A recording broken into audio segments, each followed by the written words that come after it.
안녕하세요. 어, 경제학개론 2주차 강의입니다. 저번 시간에 우리가 경제학의 기본 전제와 관련된 이야기들을 했다고 보시면 돼요. 그래서 저번 시간에는 세 가지 개념들과 관련된 걸 배웠죠. 그래서 희소성, 경제 문제, 그다음에 경제 체제와 관련된 이야기를 했었습니다. 그래서 저번 시간에 했던 이야기를 개략적으로 정리를 하면 희소성과 관련해서는 우리가 경제학이 상정하고 있는 세계관과 인간관에 대해서 우리가 알 수 있었다라고 보시면 되죠. 그래서 경제학이 상정하고 있는 세계관은 희소성의 세계다.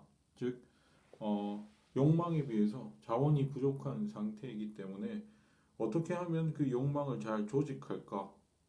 욕망을 욕망의 수단인 자원을 어떻게 잘 조직할까? 관련된 이야기를 했었죠. 그래서 세계관은 부족한 세계, 풍요롭지 않고 천국이 아닌 세계, 이런 세계를 상정하고 있고 그 위에 그 세계에 살고 있는 인간은 그런 부족한 자원을 잘 조직하고 잘 활용하는 그런 인간으로 그려졌죠. 그래서 희소성이 있는 세계이기 때문에 잘 선택을 해야 한다라는 이야기를 했었습니다.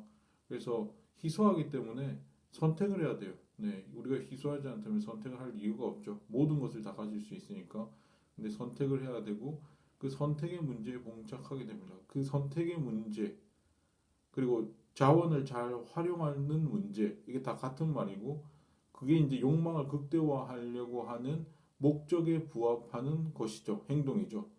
네, 이런 것들이 나중에 이제 경제 문제와 관련해서는 자원 배분 문제다라고 이야기를 했었습니다. 그래서 자원 배분을 잘 하고 자원을 효율적으로 사용하는 것 이것이 바로 합리적 인간이고 욕망을 극대화하려고 하는 인간이고 자원을 잘 활용하는 인간이고 자원 배분을 효율적으로 하는 인간이다. 그런 경제 활동을 하는 인간이다. 그게 인간관이었죠. 즉 그거를 한마디로 이야기해서 경제인 또는 호모 에코노미쿠스라고 불렀었습니다. 이게 경제학이 상정하고 있는 세계와 인간과 관련된 이야기들이었어요. 그리고 이제 뭐 제가 적어놨죠. 그래서 저번 시간에 이야기했던 그 희소성과 관련해서는 우리가 그 경제학이 상정하는 세계관과 인간관에 대해서 우리가 이야기할 수 있었다라고 이야기를 했고 이 경제학이 상정하고 있는 저런 세계관과 인간관은 끝까지 갑니다. 네, 경제학을 관통하는 하나의 관점이라고 볼 수 있어요.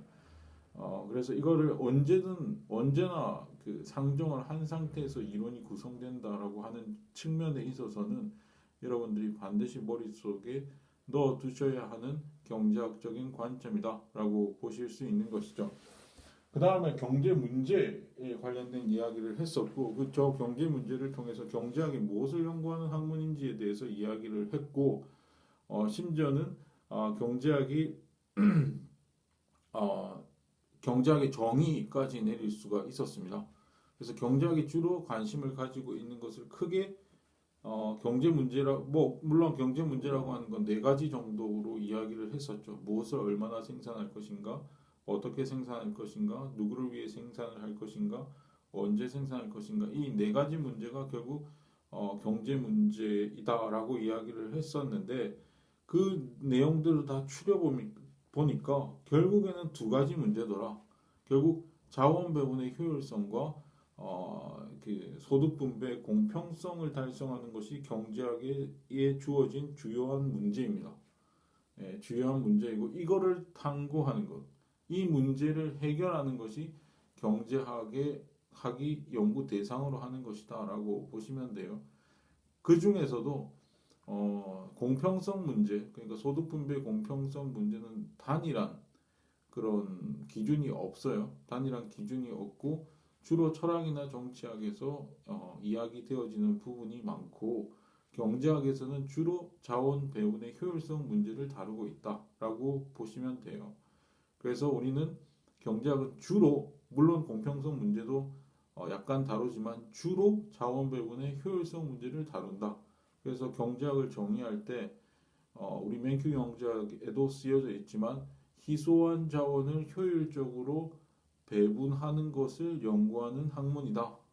네, 희소한 자원을 효율적으로 배분하는 것을 연구하는 학문이다라고 그렇게 적혀 있어요. 그래서 요걸 통해 가지고 경제학이 어떤 곳에 포커스를 두고 있는지를 알 수가 있었죠. 경제 문제라고 하는 개념을 통해서 우리가 효율성 내지는 배분 문제를 다루고 있다라고 하는 것이고, 이거는 아까 이야기했듯이 희소성이라고 하는 것과도 연결이 돼 있다라고 볼 수 있겠죠. 희소성도 욕망에 비해서 자원이 부족한 상태니까 그 희소성 하에 살고 있는 인간의 행동이라고 하는 것 또는 인간의 선택이라고 하는 것은 결국은 자원을 잘 사용하는 문제라고 이야기를 했었고, 그 자원을 잘 사용한다는 것이 곧 자원 배분의 효율성을 달성하는 것이니까 결국에는 경제학의 정의와도 맞닿는 것이다라고 볼 수 있는 것이죠. 그래서 이게 다 일맥상통하는 문제다.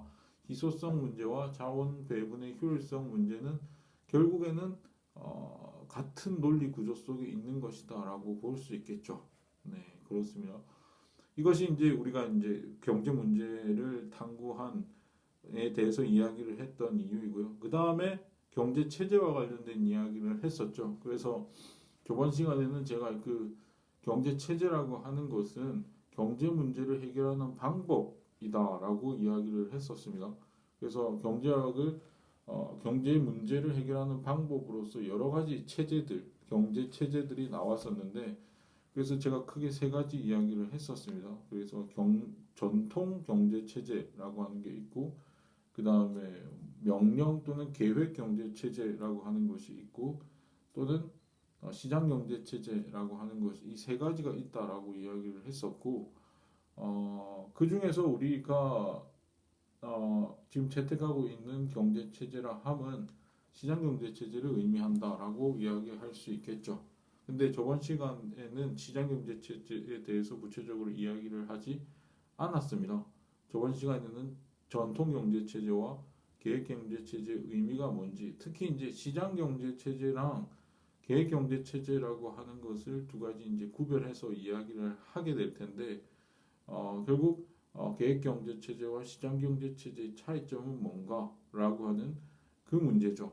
왜냐하면 우리가 20세기 동안 구소련이 붕괴하기 이전까지만 하도 냉전 체제라고 하는 것이 엄연히 존재하고 있었고, 2차 세계대전 이후에 존재하고 있었고, 그럼으로써 이제 체제 경쟁이라고 하는 것이 일어났었잖아요. 그래서 사회주의 계획 경제 체제가 오르냐, 자본주의 시장 경제 체제가 오르냐라고 이제 논란이 있을 정도로 체제 경쟁이라고 하는 것이 지난 20세기에 주요한 문제 중에 하나였었습니다. 네. 그래서 이 문제에 대해서 여러 가지 이제 논란이 있었었는데, 결국 구소련이 붕괴한 이후로는 시장 경제 체제라고 하는 것이 경제 문제를 해결하는 데 있어서는 상당히 기여한 바가 크다. 계획 경제 체제, 즉 정부가 계획을 해서 일사불란하게 경제 문제를 해결하는 것이 그렇게 쉬운 것은 아니더라라고 하는 것이 역사적으로 증명된 것이죠. 사실입니다. 증명된 역사적 사실이다라고 볼 수 있는데, 그러면은 시장 경제 체제를 저번 시간에 이제 하지 않았죠. 시장 경제 체제라고 하는 것이 뭐냐?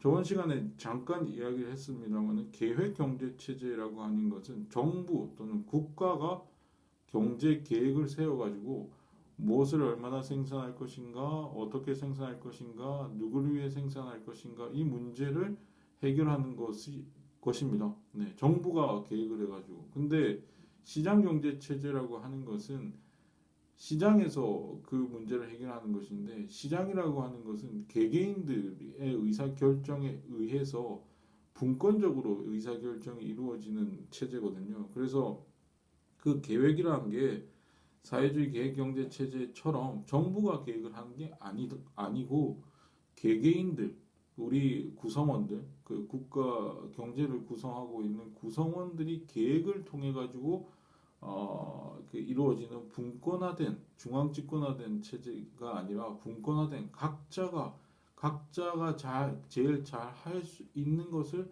함으로 인해서 각자가 자유롭게 선택하고 의사결정하고 판단하고 하면서 계획을 수립하는, 개개인이 계획을 수립해서 각자가 스스로 자구책으로 노력하는 그런 경제가 이제 시장 경제 체제다라고 볼 수 있는 겁니다. 그래서 시장에 참여하는 시장 참여자들은 모두 다 자기 물건을 가지고 나와요.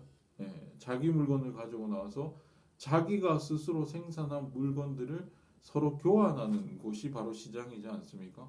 그래서 시장이 성립을 하려면 우선 개개인들이 계획을 하고 선택하고 해서 만들어 놓은 물건들이 그 시장에서 교환을 통해서 이루어지는 것이 바로 시장경제 체제다라고 이야기를 하면 되는 것이죠. 그래서 여기 이제 제가 해놨지만 시장이냐 정부 또는 정부의 계획이냐라고 했을 때 계획의 주체가 계획 경제 체제에서는 또는 명령 경제 체제라고도 부르고 지령 경제 체제라고도 부르는데 이런 경제 체제 하에서는 정부가 계획을 하는 것이라면 시장 경제 체제에서는 개인이 계획하는 것이다라고 이제 여러분들이 두 체제를 비교할 수 있을 겁니다. 자, 근데 이제 시장 경제 체제에 대해서 이제 구체적으로 우리가 살펴보면 시장 경제 체제의 원리는 자유입니다. 아까도 이야기했듯이 개개인들이 자유롭게 그 스스로 계획을 하고 선택을 하는 체제이기 때문에 스스로 자유롭게 내버려 둬야 돼요. 정부가 계획을 해가지고 그 계획을 하달하는 게 아니라 모두한테 자기들의 책임하에서 모든 게 결정되도록 내버려 둬야 됩니다. 그래서 자유가 있는 동시에 책임도 따르죠. 내가 뭔가를 선택했는데 그 선택이 잘못된 선택이라면 책임을 질 수밖에 없는 것이 자유의 그 동전의 양면입니다. 자유와 책임이라고 하는 게.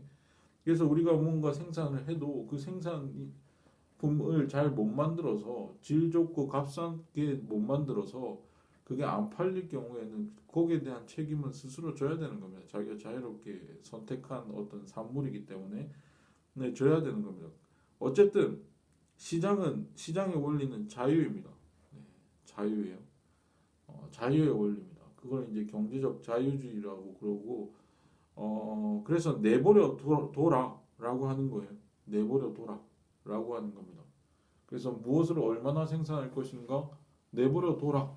자기 스스로 판단하도록 내버려. 어떻게 생산할 것인가 내버려 둬라. 자유롭게 생산하도록. 누구를 위해 생산할 것인가 그것도 내버려 둬라. 자기의 소득은 자기가 책임지는 것이다. 어디서 소득원이 날지는 스스로 판단하고 결정하는 것이다. 그래서 자원 배분의 문제든 소득 분배의 문제든 배분과 분배의 문제가 모두 자유롭게 개개인들에 의해서 결정되어져서 하나의 공동체를 이루고 있는 이것이 바로 시장 경제 체제라고 하는 것이죠. 그래서 이제 내버려 둬라입니다. 내버려 둬라 또는 그거를 경제적 자유주의라고 이야기를 해요. 자유롭게 내버려 둬라라고 하는 거니까. 근데 그 경제적 자유주의를 아주 체계적으로 물론 최초로 경제적 자유주의 내버려 둬라라고 하는 거 이걸 자유방임이라고 부르는데 이 자유방임 사상이라고 하는 것을 처음 이야기한 사람은 아니지만 그걸 체계적으로 정리해서 이야기했던 사람이 바로 아담 스미스라고 하는 사람이죠. 아담 스미스, 애덤 스미스 이 사람 아담 스미스 경제적 자유주의의 그리고 경제학의 아버지입니다. 네. 이걸 이제 시장의 원리에 대해서 처음으로 이제 아주 그 설득력 있게 이야기를 했던 사람이 아담 스미스 또는 애덤 스미스라고 하는 사람이기 때문에 이 사람을 이제 우리가 경제학의 아버지다라고 이야기를 합니다. 이 아담 스미스의 아주 중요한 하나의 개념이라고 하는 것이 이 개념은 아니지만 보이지 않는 손이라는 말이죠. 네. 보이지 않는 손이라고 하는 이야기를 했었습니다. 이게 보이지 않는 손이라고 하는 논리는 뭐냐면 보이지 않는 손은 사익 한마디로 말하면 이기심이에요. 사사로운 이익입니다. 사사로운 즉 이기심이죠. 이기심이 공익으로 연결되더라 하는 겁니다. 공익으로 연결되더라. 근데 그것이 사익에서 공익으로 연결되는 요 메커니즘을 뭐 명시적으로 아주 논리적으로 증명한 건 아닙니다. 네, 논리적으로 증명한 건 아니지만 아주 추상적인 의미로 그렇게 이게 연결되도록 만드는 어떤 보이지 않는 손이 있다라고 하는 이야기를 아담 스미스가 했다는 거예요. 이 사회의 논리 구조가 또는 이 사회의 오묘한 질서가 이렇게 개개인들이 이기심의 발로에 의해서 한 행동이 결국에는 오묘한 질서가 이끄는 대로 이끌려져서 결국 공공의 이익이 되더라 라고 하는 것이 보이지 않는 손의 논리잖아요. 그러니까 한마디로 말하면 사익이 어떻게 공익으로 연결되는가를 보이지 않는 손, 세상의 오묘한 진리 또는 오묘한 질서가 거기로 이끈다라고 이야기를 했던 거예요. 근데 이런 사상 또는 이런 생각이라고 하는 것은 사람들이 언뜻 생각하기에는 잘 생각하기가 힘든 생각입니다. 왜냐하면 자유롭게 내버려 뒀을 때 과연 사람들의 행동이라고 하는 것이 과연 도덕적일 수 있을까? 도덕적일 수 없을 것 같은데 자유롭게 내버려 두면 모두가 방종을 해서 사회 질서가 엉망이 되는 거 아니야? 라고 하는 생각을 할 수 있잖아요. 그리고 아담 스미스 이전에 대부분의 철학자, 도덕학자들은 모두가 다 그렇게 생각했어요. 인류가 만들어 놓은 으뜸이 되는 종교들도 다 그렇게 생각했습니다. 그렇게 생각을 해서 모두가 이기적으로 행동을 하면 그것이 사회 질서를 흐트러뜨리는 혼돈, 혼란을 가지고 올 뿐이지 어떻게 그게 공익으로 연결되느냐, 사회 질서가 잡히고 공공의 선이 달성이 되느냐라고 하는 문제에 있어서는 뭐 이게 사실은 잘 이해가 안 되는 것이고 이렇게 생각하기가 상당히 힘들단 말이에요. 근데 이제 아담 스미스는 이런 생각을 한 겁니다. 보이지 않는 손이라고 하는 논리를 통해 가지고 그런 이야기를 한 것이죠. 그런 발견을 한 것입니다. 해서 그렇게 해놓으면 결국에는 그 내버려 두면 공공의 이익이 달성이 된다라고 하는 이야기를 했어요. 함으로 인해서 이제 경작의 아버지가 됐는데 이게 언뜻 납득이 안 된단 말이에요. 그러면 이게 어떻게 이렇게 연결되느냐? 그 논리 구조를 살펴보면 이렇습니다. 그 아담 스미스가 한 이야기를 따라가 보면 이런 논리예요. 결국 이 나의 이기심을 채운다라고 하는 것은 남들로부터 내가 무언가를 받아내는 거예요. 이 이기심을 추구해가지고 뭔가 이기심을 충족시킨다는 것은 누군가로부터 내가 받는 겁니다. 네, 받으려고 하는 거거든요. 받으려고 하는 이기심입니다. 누군가로부터 타인으로부터 뭔가를 받으려고 하는 이기심, 그게 이기심인데, 근데 이것을 실현시키는 방법은 크게 보면 한 세 가지 정도로 우리가 나누어서 생각을 해볼 수 있어요. 세 가지 정도로 이기심을 채울 수 있습니다. 하나는 뭐냐면 타인의 호의,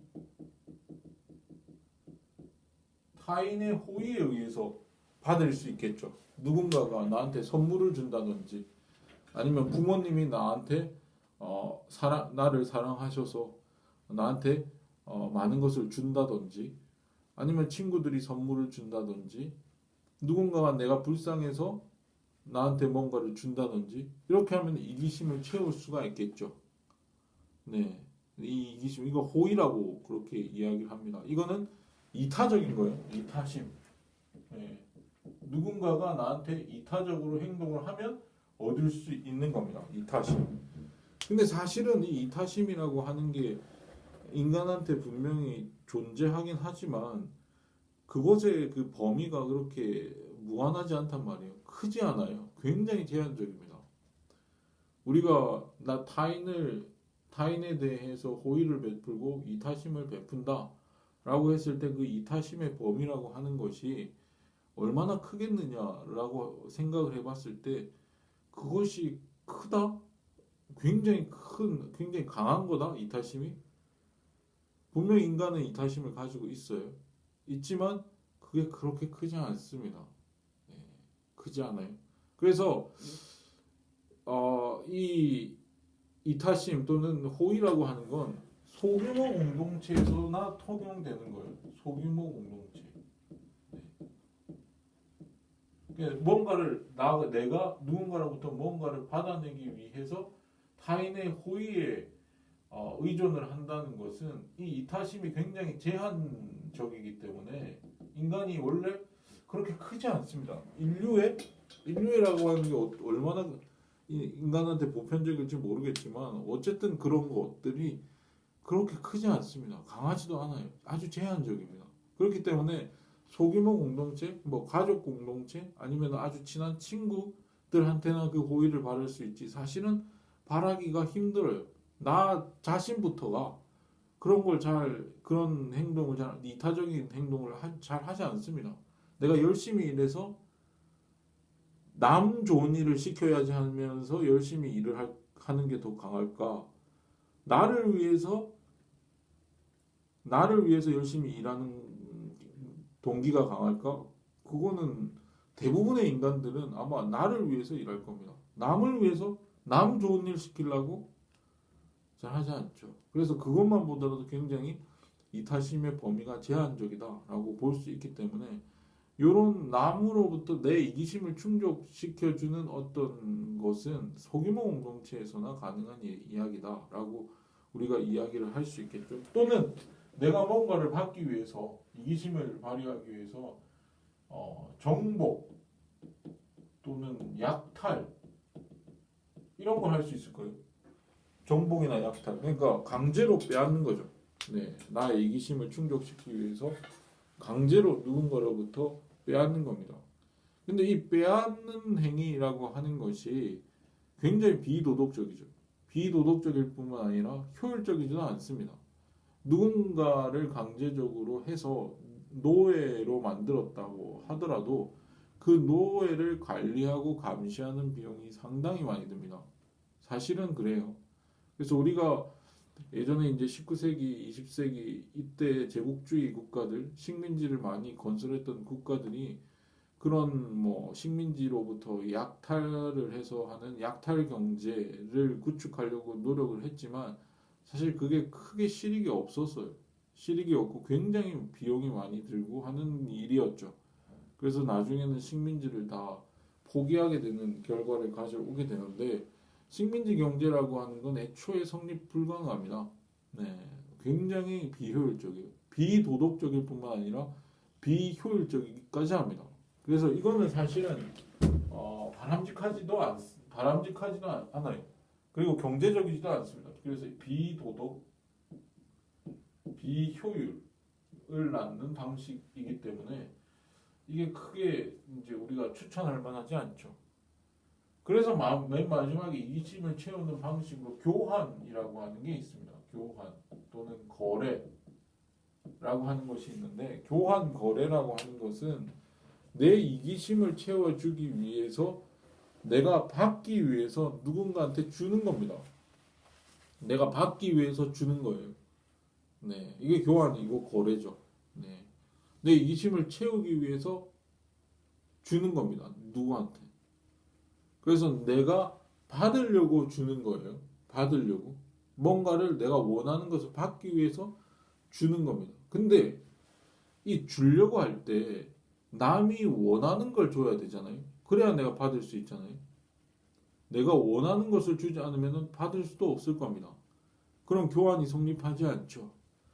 그래서 내가 받기 위해서 주려면 그 주는 게 굉장히 남들이 보기에도 좋은 걸 해야 돼요. 좋은 걸 생산을 해서 줘야 됩니다. 그래서 내가 받기 위해서 뭔가를 생산할 때에 그 생산하는 생산물의 가격도 낮을수록 좋고 질도 좋으면 좋죠. 그래서 내가 받기 위해서 뭔가를 생산해서 주려고 그러면 그 생산한 생산품의 질이나 가격이 질은 좋고 가격은 쌀수록 남들이 그거를 받으려고 그럴 겁니다. 그래서 남한테 주기 싶다는 거죠. 그래서 내 이기심을 충족시켜 주기 위해서는 남을 행복하게 해줘야 되는 거예요. 남이 원하는 것을 생산해야 되는 겁니다. 그래서 모든 사람들이 자기의 이기심을 채우기 위해서 이 남들한테 좋은 물건을 또는 좋은 서비스를 제공하려고 노력합니다. 모두가. 이 교환에 의해서 이기심을 채운다고 했을 경우에는 이 교환을 통해서 이기심을 채운다는 것은 받기 위해서 주는 것인데 주는 물건의 상품의 질이 좋고 재화나 서비스의 질이 좋고 그래야 값싸고 이렇게 해야 받으니까 모두가 그렇게 행동을 할 거라는 거죠. 그래서 모두가 받기 위해서 자기 이기심을 채우기 위해서 남 좋은 일을 계속 한다 이거예요. 이게 교환에 의해서 이기심을 채우려고 하는 행동을 한다고 한다면 그렇게 노력을 할 거라는 거예요. 그러니까 결국에는 공익이 달성된다는 겁니다. 결국에는 공익이 달성된다는 거예요. 내가 받기 위해서 남 좋은 일을 계속 모두가 이런 교환에 의해서 이기심을 채우려고 하는 세계에서는 모두가 남이 좋은 거를 하려고 노력을 합니다. 그러니까 공공의 이익이 달성되는 거죠. 그래서 아담 스미스가 자기 그 책에 1776년에 18세기 후반이죠. 국부론이라고 하는 책을 쓰는데 이 국부론이라고 하는 책에 그렇게 되어 있습니다.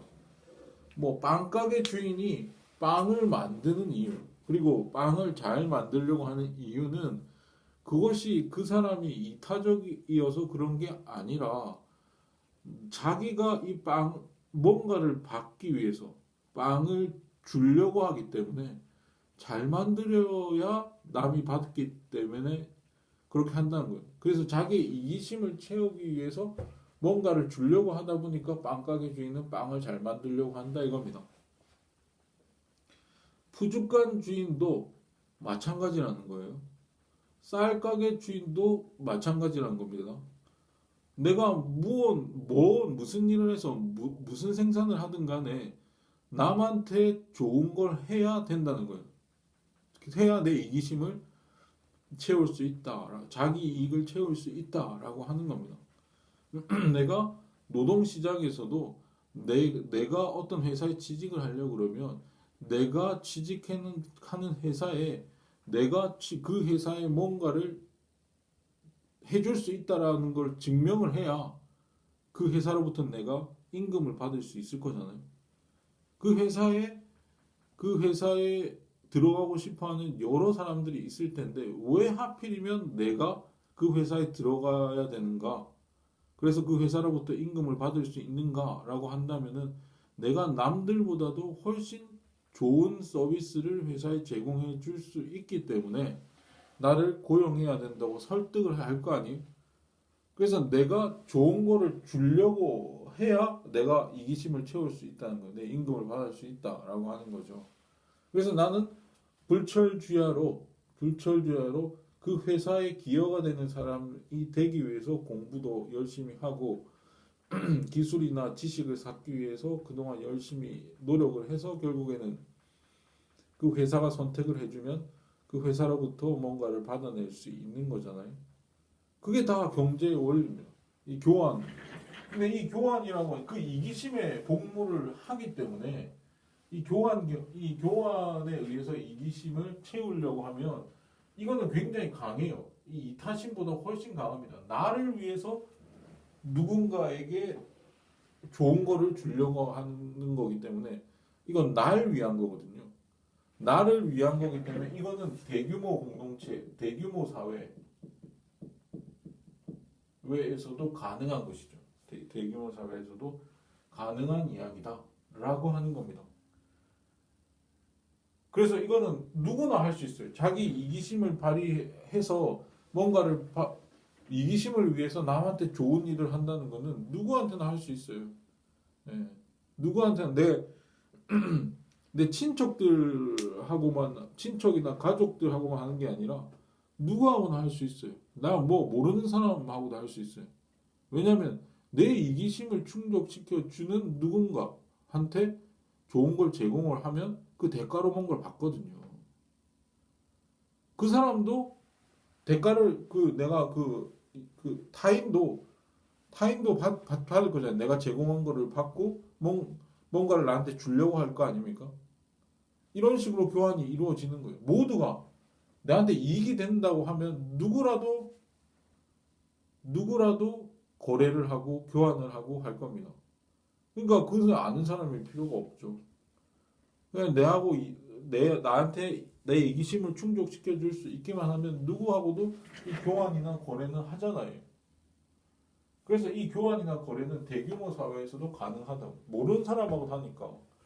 하지만 인간이 원래 본질적으로 이타심이라고 하는 것은 제한적이기 때문에 이타심을 발휘할 수 있는 주체는 굉장히 좁아요. 그래서 소규모 공동체 내에서만 통용되는 이기심의 충족 방식이죠, 저건.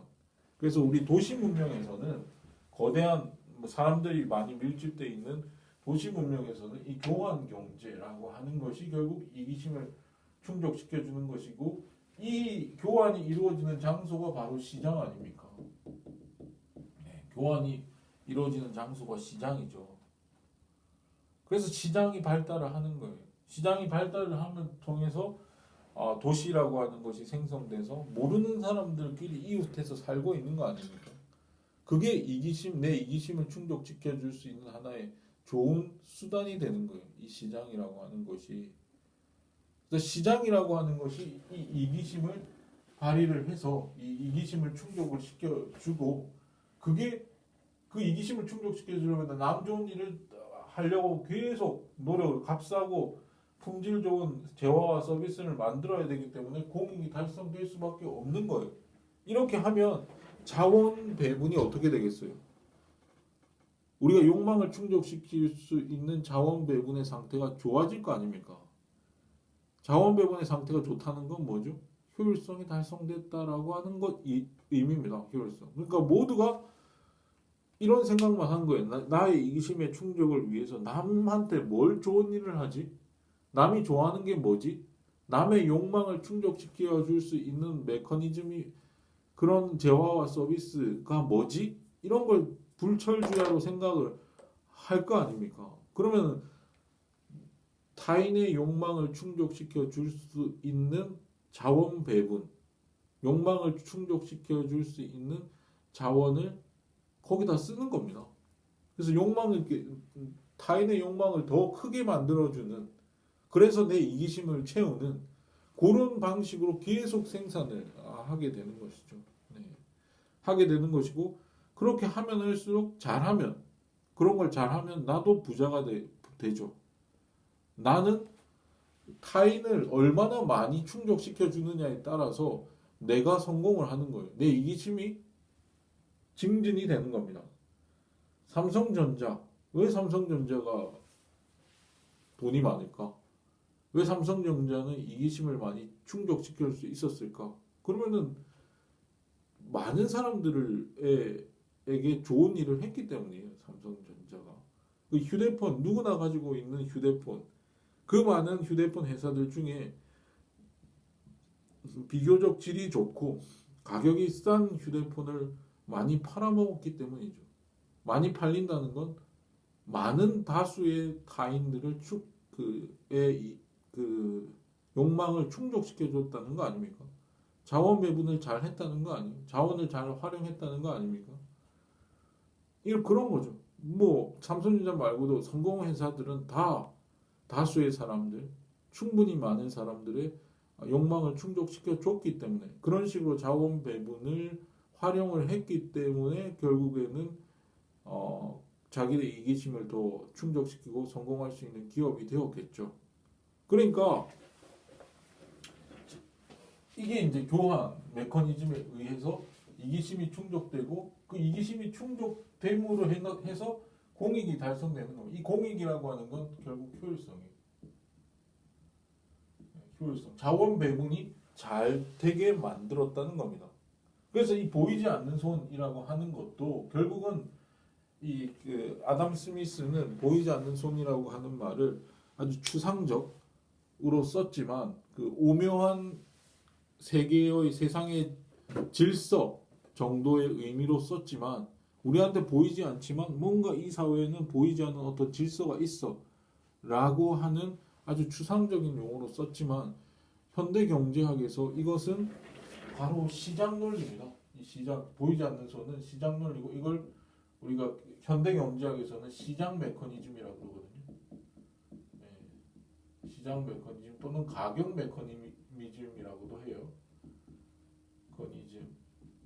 그러니까 시장이 돌아가는 원리, 시장에 의해서 시장을 매개로 해서 결국 공익이 달성된다. 그 시장이라고 하는 건 거래가 이루어지는 장소니까 이 거래를 통해 가지고 거래 논리를 통해서 모두가 사익을 추구하게 되고 그 사익을 추구하다 보니까 공익이 달성되는 모두가 남 좋은 일을 하려고 노력하는 그리고 뭐 다른 말로 하면은 값싸고 질 좋은 재화나 서비스를 만들려고 노력한다는 거죠. 이때 재화라고 하는 건 재화 서비스는 무슨 말인지 아실 텐데 재화라고 하는 건 구스입니다. 구스 좋은 거, 네, 좋은 겁니다. 구스.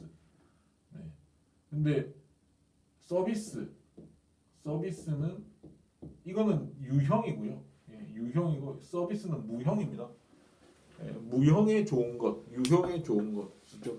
네, 서비스를 제공한다 그거는 이제 무형이죠. 네. 근데 구스는 우리가 보이는 이런 뭐 휴대폰 같은 거 이런 게 구스죠.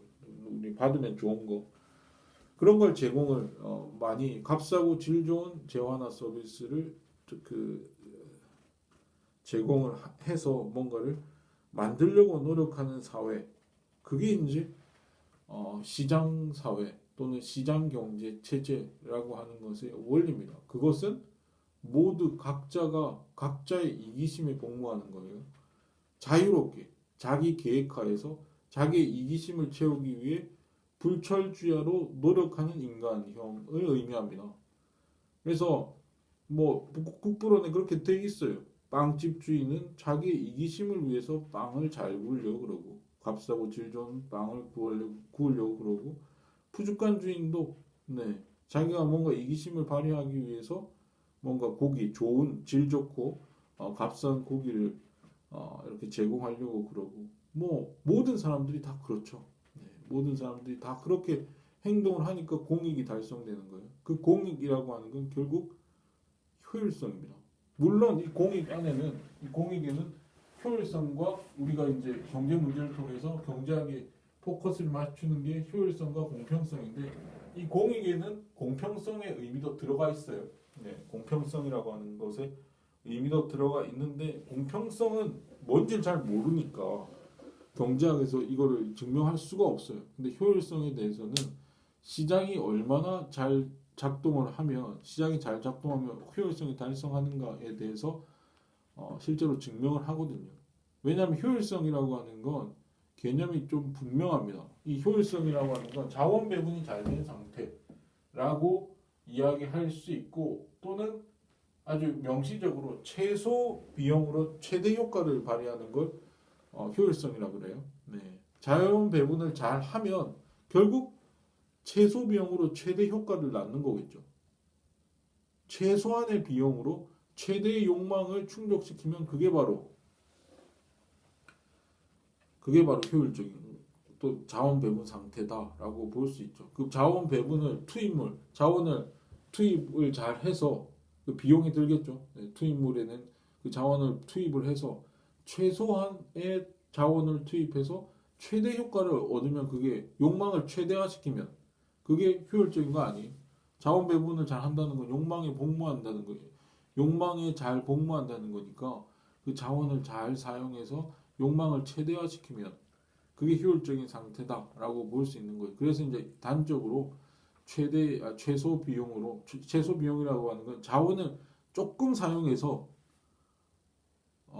욕망을 극대화한다는 거예요. 최대화한다는 거예요. 네, 그래서 최소 비용으로 최대 효과는 욕망이죠. 욕망을 최대화하는 것이죠. 그래서 보통 이제 이 효율성을 이렇게 정의하는데 투입물 가치 분의 산출물 가치다. 이 산출물의 이 가치라고 하는 건 욕망이 최대화된 거거든요. 이건 욕망이에요. 욕망을 얼마나 채우느냐. 투입물이라고 하는 건 이게 자원이죠. 네, 자원입니다. 네, 자원입니다. 그래서 최소 비용으로 최대 효과, 자원을 잘 활용해서 욕망을 극대화시켜 주는 그것이 효율성 또는 자원 배분을 잘한 또는 산출물 가치 나누기 투입물 가치다라고 우리가 이제 이야기를 하는 것이죠. 그렇게 해서 경제는 그렇게 돌아갑니다. 네. 어떻게든 자기가 최소한의 자원을 이용해서 최대의 만족도를 주는 재화나 서비스를 제공을 해야 결국에는 타인을 만족시킬 수 있을 거잖아요. 자원을 너무 많이 써버리면 똑같은 재화나 서비스를 만드는데 너무 많은 걸 써버리면 그건 아예 안 팔릴 거예요. 비용이 너무 많이 들어서 안 팔릴 겁니다. 그렇기 때문에 값싸고 질 좋은 상품을 만들려고 노력을 하는 그 과정에서 결국은 시장의 논리가 나오게 되고 그게 사익이 공익으로 연결되는 보이지 않는 손의 논리 구조가 성립하게 된다. 그리고 그것이 결국에는 그 아담 스미스는 그걸 보이지 않는 손이라고 하는 것을 아주 추상적으로 이야기했지만 현대 경제학에서 그거는 시장의 논리다 또는 시장 메커니즘 또는 가격 메커니즘이라고 부르고 있다.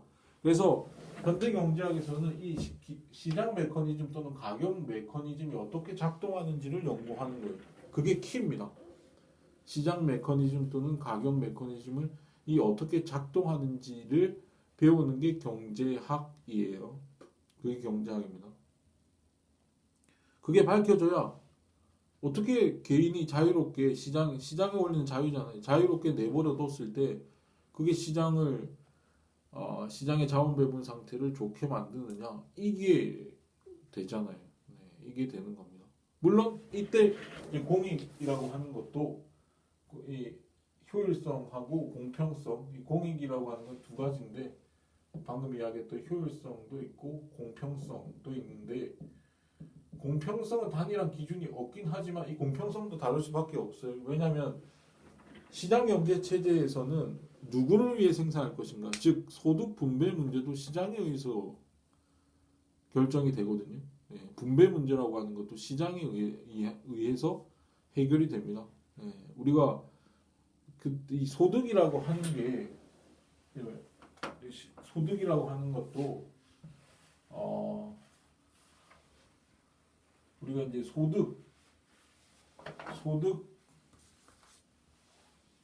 소득이라고 하는 것도 이 소득이 뭐냐 그러면 생산 요소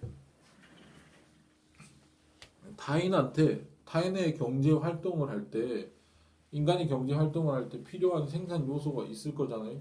그 생산의 요소 또는 자원 이런 것들을 제공해 준 대가로 받는 거거든요. 보통 이제 이걸 그 소득이라고 하는 건 생산 요소의 제공 대가입니다. 제공 대가인데 이때 생산 요소라고 하면 생산의 3요소 노동, 자본, 토지 이렇게 있거든요. 그러니까 노동을 제공하면 임금을 받고 자본을 제공하면 이자를 받고 토지를 제공하면 지대를 받거든요. 이게 다 소득입니다. 이게 다 소득이에요. 네. 제공한 노동이라는 생산 요소를 제공한 대가가 임금이고 자본이라고 하는 생산 요소를 제공한 대가가 이자고 토지라는 생산 요소를 제공한 대가가 지대 이렇게 이름이 붙어 있어요. 이 모든 것이 다 소득이죠. 네, 이게 소득입니다. 생산 요소를 제공한 대가가 소득이다. 근데 이 소득이라고 하는 것도 결국에는 시장에 의해서 결정이 되죠. 네, 시장에 의해서. 즉 내가 노동시장에서 받는 임금, 노동시장에서 노동을 제공하죠. 일단 거래를 통해서 거래나 교환을 통해 가지고 노동시장에서 그 임금이 결정이 되는 겁니다. 그래서 임금이라고 하는 임금 소득을 받게 되는 거죠. 자본이라고 하는 것도 자본이 시장에서 자본을 제공하고 한 대가로 받는 그 이자, 이것 이제 이자 소득이죠. 네, 이자 소득이고, 네, 토지도 마찬가지. 토지를 제공한 대가로 받는 지대, 이게 이제 지대 소득이라고, 이거 다 시장에서 나오는 겁니다. 이때 이제 노동이라고 하면 우리가 이제 인적 자원을 의미해요. 노동이라고 하는 건 인적 자원, 인간 자원을 의미해요. 근데 자본이라고 하는 것과 토지라고 하는 건 인적 자원이 아니라 물적인 자원이거든요. 물적인 자원인데 물적인 자원 중에서도 토지라고 하는 건 자연 자원입니다. 그 자연에서 그 스스로 생산된 것, 그게 자연이에요. 그 스스로 그러한 것, 그게 자연입니다. 물적 자원 중에 자연 자원들, 뭐 토지뿐만 아니라 여러 가지 이제 자연 자원들이 있잖아요. 자연에서 나오는 이렇게 여러 가지 자원들, 이런 가공되지 않은 상태에서 나오는 여러 자연 자원들, 우리가 마시는 공기, 이런 것도 물, 이런 것도 다 자연 자원이죠. 이런 자연 자원 또는 동식물, 이런 것들 다 자연 자원이죠. 이런 자연 자원들, 이 그 물적 자원 중에서 자연 자원은 토지에 보통 편입을 하고, 그 외의 물적 자원들, 그러니까 자연에서 나온 게 아니라 인위적으로 만든 어떤 물적인 자원들 있잖아요. 그게 자본이에요. 그래서 어떤 걸 생산을 할 때 들어간 뭐 그 자재라고 할지 원자재 이런 거, 네, 원자재 이런 거 다 자본입니다. 자본, 그걸 우리가 자본재라고 그러는데 자본재입니다. 네, 그게 자본이에요. 들어간 예컨대 뭐 만두를 생산한다 그러면은 만두 생산에 들어간 뭐 찌는 그릇, 뭐 숟가락, 뭐 버너, 뭐 이런 전부 다 그런 게 다 자본이에요. 자본. 음, 그렇습니다. 네. 그거를 제공한 대가로 받는 이런 소득들도 다 시장에 의해서 결정이 되거든요. 네. 그래서 시장이 과연 시장 메커니즘에 의해서 효율성은 달성이 돼요. 네, 효율성. 시장은 효율성을 달성시켜 줍니다. 그걸 이제 경제학의 결론입니다. 이게 경제학의 결론이에요. 시장은 효율성을 달성시켜 준다라고 하는 근데 공평성은 그 개념 자체가 뭐 여러 철학적인 논의들이 있긴 하지만 그 개념 자체도 불분명하고 이거를 가져다 주는 공평성을 가져다 주는 무슨 단위나 기준도 없습니다. 그렇기 때문에 이거는 평가하기가 참 힘들어요. 예, 평가하기가 힘든데 대체로 시장이 잘 작동을 하게 되면 이 소득 분배 상황도 좋아지는 경향성이 있습니다. 네, 경향성이 있긴 하거든요. 그렇기 때문에 시장에서 이 분배 문제가 해결이 되죠. 근데 반드시 시장에 의해서 소득 분배 문제가 공평하게 해결되는 것이냐? 꼭 그렇지는 않거든요. 꼭 그렇지는 않기 때문에 시장에 의한 분배를 그러니까 시장에 의한 소득 분배는 시장에서 이루어집니다. 시장에서 이루어지는데 그 시장에서 이루어진 분배 상태가 정부가 보기엔 별로 좋아 보이지 않을 때에는 정부가 재분배라고 하는 걸 하죠. 재분배. 이건 정부가 하는 겁니다. 분배된 상태를 다시 재조정한다는 의미예요. 그래서 이건 정부가 하는 것이다.